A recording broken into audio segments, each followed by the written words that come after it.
Bonjour à tous. Pour cette seconde vidéo qui portera sur les questions vis-à-vis de l'incarnation, on va répondre à une objection sur la contingence du Fils, la présumée contingence du Fils. Pour cela, on s'appuiera essentiellement sur Jean de Saint-Thomas et son cursus Theologicus au tome 8, qui traite de l'incarnation. Je définirai bien évidemment ici les termes pouvant être vus comme trop compliqués afin que la vidéo soit le plus intelligible possible. Si malgré ça des questions subsistent, vous pourrez les poser en commentaire ou en privé.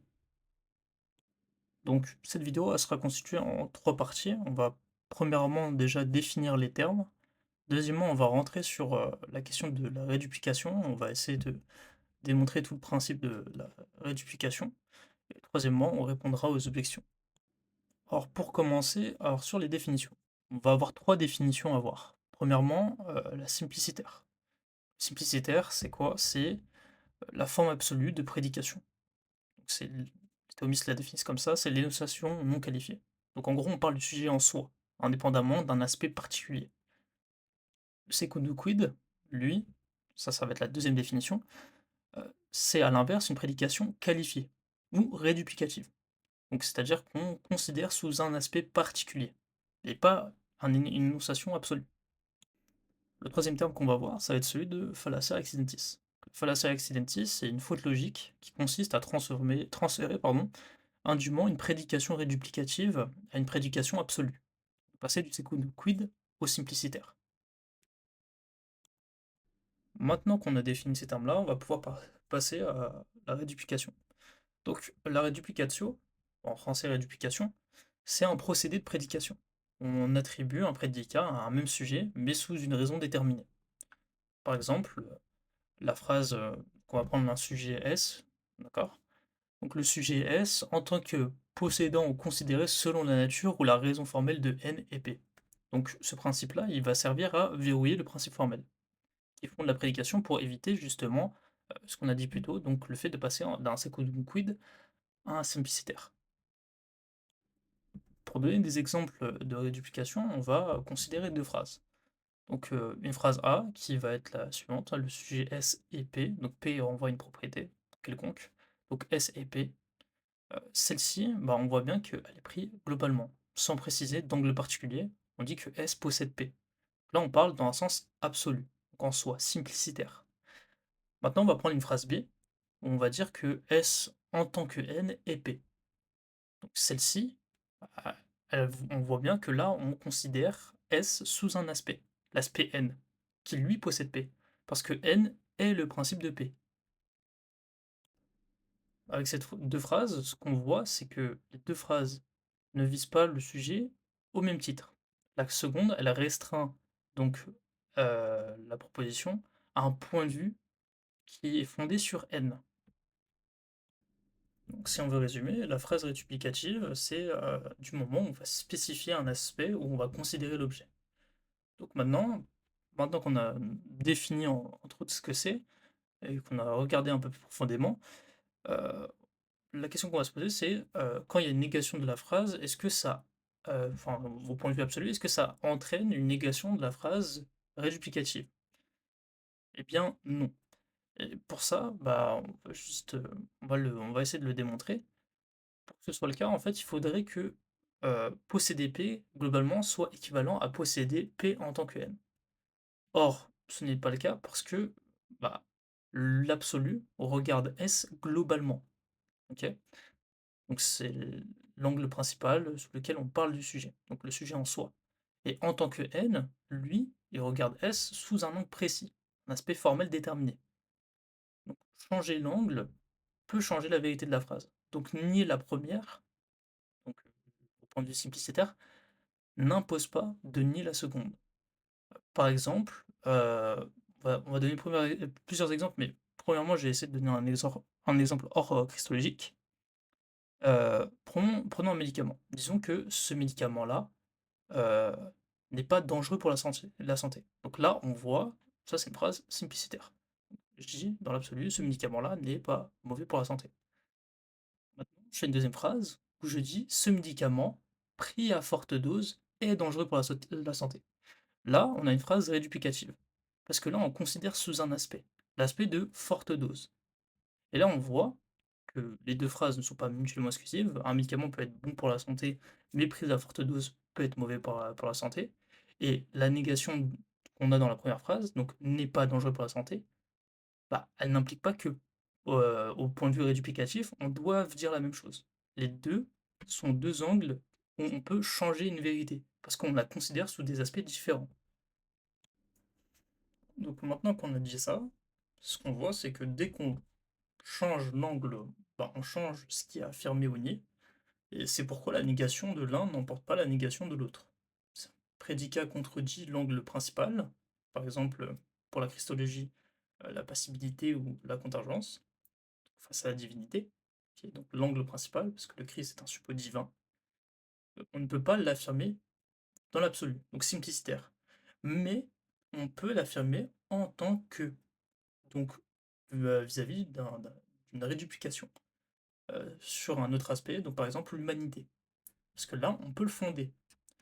Inversement, si un prédicat ne convient pas sous un aspect n déterminé, cela n'interdit pas qu'il convienne globalement par un aspect plus principal, c'est-à-dire le point de vue simplicitaire.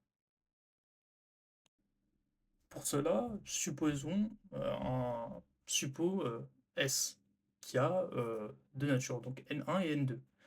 Donc des propriétés, donc une propriété quelconque, P, bah, elle appartient en soi à N1, donc la nature divine, imaginons. Et elle est répugnante à N2, donc la nature humaine. Par exemple, je sais pas moi, l'omniscience, imaginons. Euh, une des natures, donc ici N1, constitue le rang personnel du sujet. C'est le cas du Christ pour la nature divine, donc parce que sa personne est divine. D'accord? Alors, dans l'énonciation, sans réduplication, donc au point de vue absolu, simplicitaire, on va suivre la ratio principale du sujet, la nature constitutive du suppôt, qui est la nature divine. Parce que l'énonciation absolue vise le sujet en tant que tel, le qui, non l'un de ses instruments. Donc, l'ordre du qui, il est donné par la nature qui constitue la personne. S'il est nécessaire que S soit non P, selon la nature constitutive du suppôt, on ne peut pas affirmer P du même S simplicitaire. On ne peut pas l'affirmer, enfin on peut que l'affirmer secundum quid, donc par réduplication à N2 par exemple. Sinon, on nie un attribut nécessaire du même sujet au sens absolu. Donc, pour prendre l'exemple de P comme étant contingent, bah, P, ça implique la potentialité et la dépendance. Ceci est répugnant à N1, donc qui est la nature divine, parce que Dieu est nécessaire, simple et immuable, mais lui, donc la propriété P, convient à NH. Donc, conclusion, secundum quid, on peut dire que Christ en tant qu'homme est contingent, mais au point de vue simplicitaire, Christ n'est pas contingent, Christ est nécessaire. C'est ce qui est vrai selon la nature divine. Donc maintenant qu'on a répondu à ça, on va pouvoir passer aux objections. On a fait tout le détour et qu'on a bien expliqué la question de la réduplication. Donc la première objection qu'on va prendre, ça va être la suivante, c'est ce qui est dans la personne se communique à la personne, donc contingence implique que la personne est contingente. Euh, la nature humaine, il faut bien comprendre que elle est terminée par la personne. Elle ne lui inhère pas, elle n'est pas inhérente à la personne, c'est pas un accident. D'où il n'y a pas de transfert modal simplicitaire, seulement réduplication. On peut pas renvoyer ça à l'essai, parce qu'elle ne constitue pas l'essai de la personne. L'essai, c'est, si vous voulez, le en soi. Ok? Il faut bien comprendre que là, justement, on a, vis-à-vis de cette objection-là, un fallacie accidentis. Pourquoi? Parce que S en tant qu'homme est contingent, donc le prédicat P est vrai sous l'aspect N, donc de la nature humaine, par exemple. Heu, on ne peut pas, faire un saut logique en disant que ceci appartient à S, tout court, par exemple. On ne peut pas dire que S est contingent tout court parce que S est contingent sous l'aspect N. Ça, c'est ce qu'on appelle justement une fallacia accidentis, parce qu'on passe du secundum quid et on l'implique au supplicitaire. C'est une erreur de catégorie. Pour qu'on puisse dire que S est P tout court, donc entre guillemets S et P simplicitaire, bah, il faudrait garder le même angle ou démontrer que l'angle réduplicatif est l'angle global, ce qui n'est pas donné dans cette affirmation-là et qui ne peut pas être démontré. Pour la seconde objection qu'on traitera, ce sera la suivante, c'est celle qui dit que la réduplication, l'aspect secundum quid, est arbitraire. Pour répondre à ça, je répondrai de la manière suivante. Le but de toute logique est minimalement d'éviter les contradictions formelles. Or, la réduplication marque justement le point de vue, et donc l'outil de réduplication n'est pas décoratif ou arbitraire, c'est une condition de non-contradiction quand un sujet porte des prédicats qui divergent selon les aspects. Par exemple, l'homme avec le corps matériel et l'âme immatérielle. Si je considère sous un aspect particulier, donc par exemple l'âme, l'homme est immatériel, sous le corps, il est matériel, etc., etc. La plupart de nos détracteurs ne comprennent pas notre christologie, ils ne comprennent pas la théologie vis-à-vis de l'incarnation. Euh, je vais essayer d'en faire un court, vraiment deux phrases, ce qu'est l'incarnation pour nous. L'incarnation, c'est la personne du Fils qui est l'unique suppôt du Christ. L'humanité est assumée et terminée par la subsistance incréée du Verbe, sans subsistance créée propre et sans mode unifiant intermédiaire. Donc la nature humaine, elle ne constitue pas le suppôt, elle est en hypostatique dans le Verbe, c'est-à-dire qu'elle est assumée, uniquement assumée. Voilà de ce qu'il en est vis-à-vis de ces objections-là. S'il y a des questions particulières vis-à-vis de ce qui a été affirmé ou qu'il y a des points qui étaient obscurs, je vous invite à m'envoyer un message en privé afin que je puisse peut-être revenir dessus ou essayer de mieux expliquer. En tout cas, je vous souhaite une bonne soirée ou une bonne journée à tous et que Dieu vous bénisse.